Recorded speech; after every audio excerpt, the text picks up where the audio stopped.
Greetings, my dear friends in Christ. May I wish you all a beautiful solemnity of the Most Holy Trinity with this beautiful old hymn of the Catholic Church.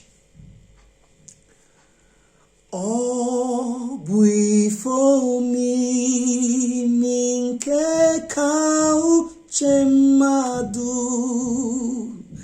atọ n'ime otu Chineke dị ngọzi. Anyị na-ekwelu maka Chukwu kụziri fa atọ n'ime otu Chineke dị ngọzi. Kelee ya ngọzi dịrị, kelee ngọzi dịrị, kelee ngọzi dịrị atọ n'otu dị ngọzi.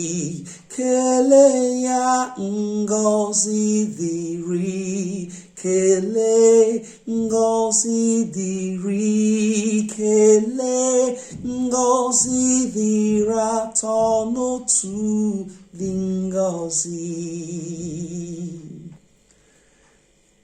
Nna na Nwa ya na Mmụọ Nsọ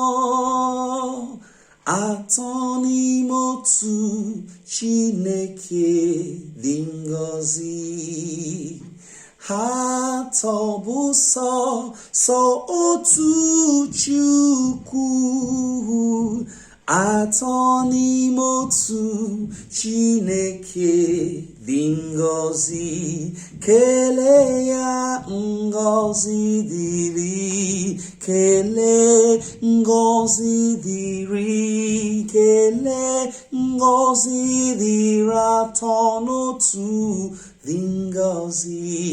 Kelee ya ngọzi, biko kelee ngọzi, biko kelee ngọzi dịrị atọ n'otu dị ngọzi.